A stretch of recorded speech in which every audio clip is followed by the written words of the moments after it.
Welcome to Reddit Aliens.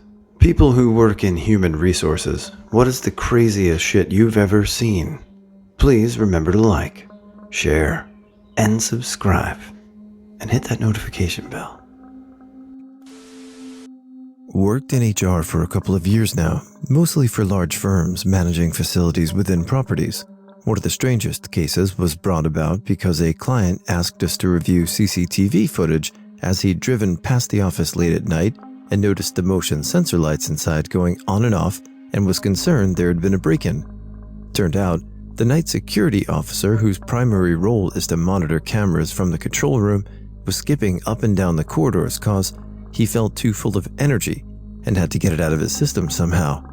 Watching the footage of him skipping, featuring the occasional star jump through vacant corridors for 20 minutes at 1 a.m., really made my day.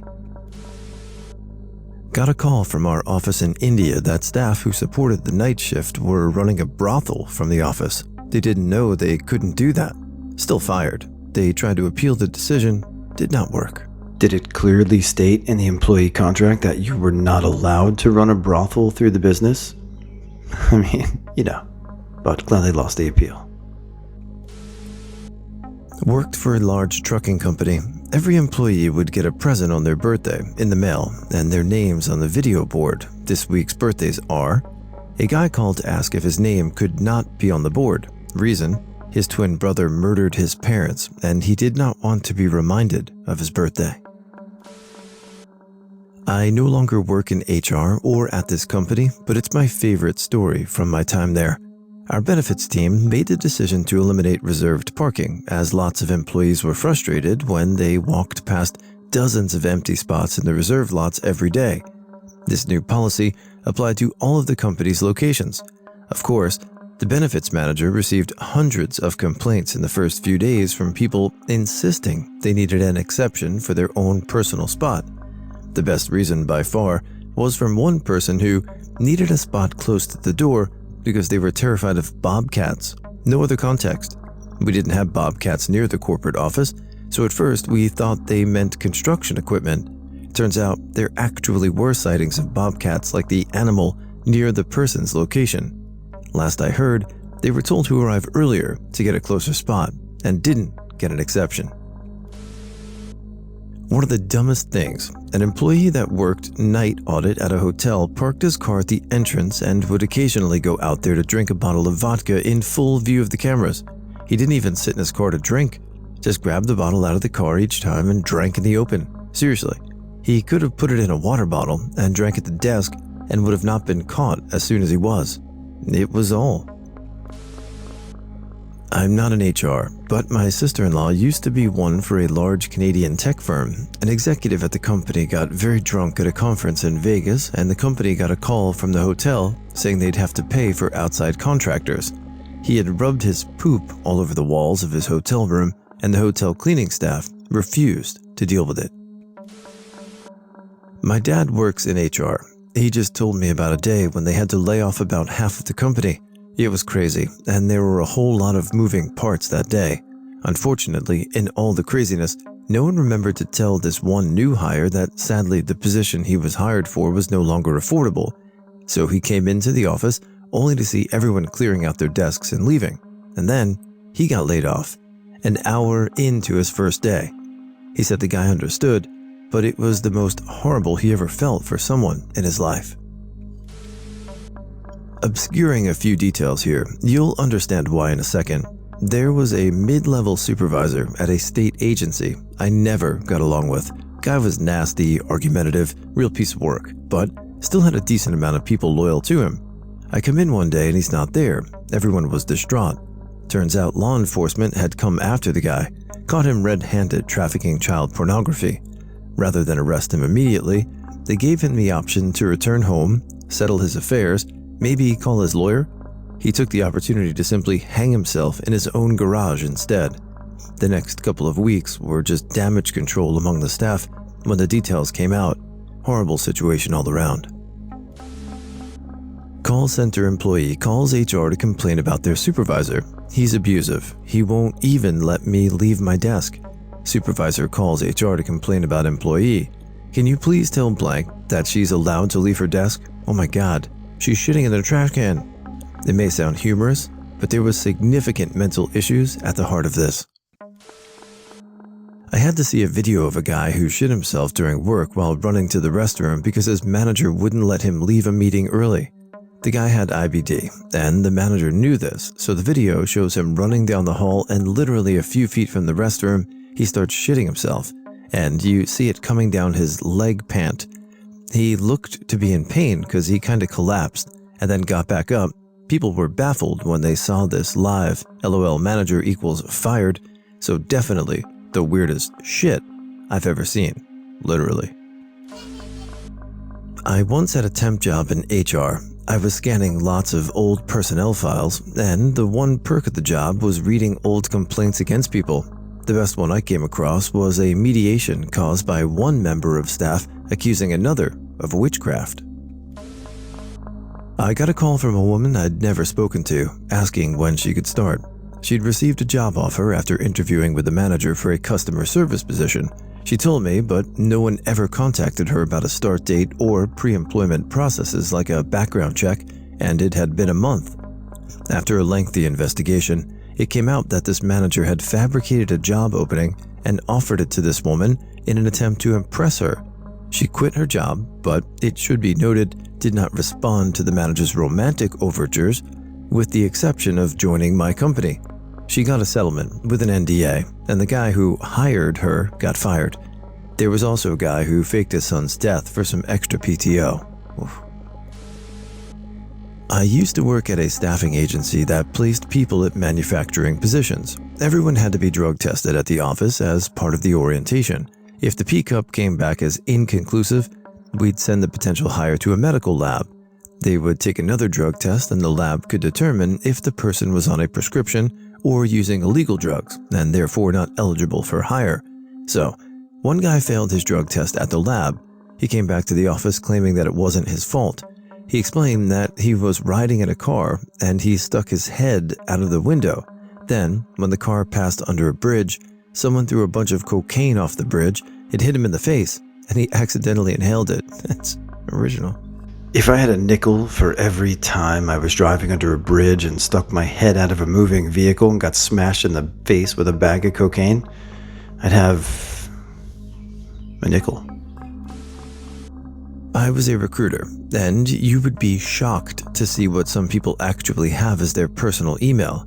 Most people have come around to using just their name, but then every once in a while you'll have to verify that Brown Glitter 69 is in fact how they would like to be contacted.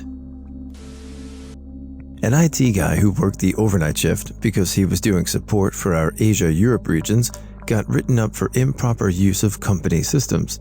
He had dozens, if not hundreds of Google image searches related to foot fetish stuff, like insert celebrity here feet, along with other random stuff like cute toes, etc. Like, dude, you're in it. You know this stuff is tracked, and that your boss could easily monitor it. One of my relatives worked in tech support for a really high-profile company in Silicon Valley during the height of the dot-com boom. Some guy who desperately wanted to work there was emailing his resume to HR 1,000 times every day, several times a day. The number of emails would get too overwhelming, so the people in HR would just select all the emails in the inbox and delete all of them, whether the emails were from the applicant or not. My relative had to show them how to filter emails from the applicant. Guy came into the interview in sweatpants and a hoodie and said he didn't need the job because of how much money he was making illegally, but he wanted to have a job so the IRS didn't get suspicious.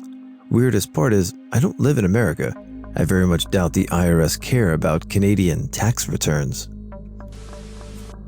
The new receptionist was coming in every morning and opening up programs and documents to make it look like they were busy, and they'd sit with one hand on their mouse and one hand on their keyboard and stare blankly at their screen for 8 hours a day and not do anything. They'd also consistently pick up the phone and hang it up without saying anything so that it would stop ringing.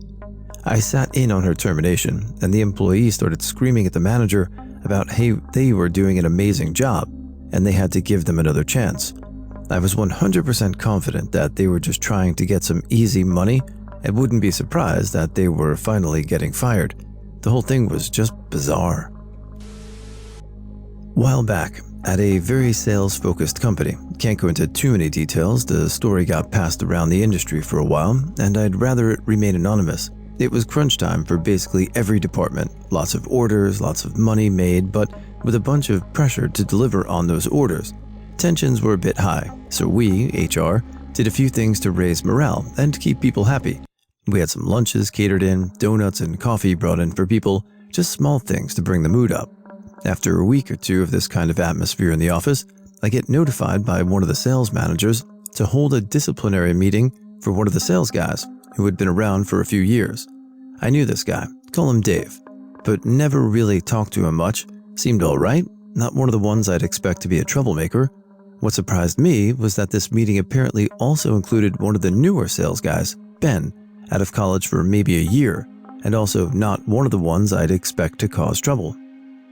Turns out, Dave had been coping with the stress of the office by sneaking into empty conference rooms with his cell phone and enjoying some pornography. IT said that since he did it on his own phone, they couldn't track it. Well, Ben stumbles across him, which you'd think would just make an awkward moment and maybe a report to HR, but instead, maybe due to stress of his own, started loudly yelling at Dave to stop slacking off and started taking swings at him. This broke out into a fistfight in the room, which drew a crowd and ultimately broke some of our video conferencing equipment. After a minute, someone managed to get the two of them apart, which calmed things down for about 10 seconds before someone made a joke about Dave throwing punches with the same hand he had been touching himself with, which somehow provoked Ben to lunge at him again and take another swing before being restrained. The weirdest part? After the meeting and like a week of internal discussion, during which both sales guys kept working to keep orders rolling in, we had to make a decision. Our department head had carefully gone over the rules and relevant laws, assault charges and things, and determined that Ben be terminated for insulting an employee, but Dave not be fired and instead required to attend sexual harassment training to keep his job. As a result, a week later, we had to send an office-wide email informing people that referring to the incident in vulgar terms, off the record, my favorite was, "Dave, you beat that kid like you were beating your meat in there," was technically grounds for warning under our sexual harassment policies. I work HR for a call center. Entire company has around 500 employees. Maybe 250 of them are in the call center, entry-level work, tiny bit more than minimum wage. A girl started her first week doing really well, and then week 2 got really weird. She walked into the CEO's office on another floor in the building while he was meeting with someone to demand that he buy her a dog because she thought having a companion would improve her work performance. That was the entirety of her rationale. I used to work in HR at a large corporation. There was a big HR back office team doing a lot of processing and data entry, including employees' bank info for their salary. It just so happened that on the same day, 2 employees with the same name started and a huge cluster F ensued. First, the banking information was entered for the wrong person. One of them realized and had it corrected, but the other wasn't fixed, so both salaries went to one person. The unpaid guy started refusing to come to work, but payroll said that the payment cleared and the account was in his name, so he was terminated for refusing to come to work. He kept calling, and the HR support team kept misidentifying him as the other guy who was still working for us. So when they raised the ticket to get his bank information changed, they changed the info of the wrong guy. So now the guy who doesn't work for us is getting paid the salary of the guy who does. When this was finally worked out, the first guy was given his job back, but on his first day back, security misidentified him and issued him a badge of the other employee. So now he was clocking hours for the other guy and not getting paid again because he never clocked in for himself. It took about 3 months for all of this to be worked out. Moral of the story is use an effing email address to identify people. Coming from someone with zero HR experience at all, there has to be a better way to prevent something like that from happening. Incredibly frustrating. Glad it ended up working out. I work at my family's business in the industrial sector, and HR is one of the hats I wear. 2018 was insanely busy for us, so we had to hire a staffing agency to get some general labor guys in. It's a simple wax on, wax off kind of job. The most memorable part of that hectic summer was one temp that the agency sent over for third shift, midnight to 8 a.m. We'll call him Bobby for this story. Bobby shows up wearing nothing but a pair of cargo shorts, so we had to provide pants, shirt, and steel toes. Come break time at 4, he decided to go out to the parking lot and scale the building about 30 feet, probably climbed a tree or something, had a smoke, and managed to turn the security camera away from the parking lot. Bobby then walked away from the job and went home in the uniform and boots we provided him. We assumed he wanted to break into some of the cars, but nothing was gone. Ended up costing probably $300 for training, uniform, and just wasting our time. TLDR. Temp employee scaled the 30-foot building and played with the security cameras on his first day.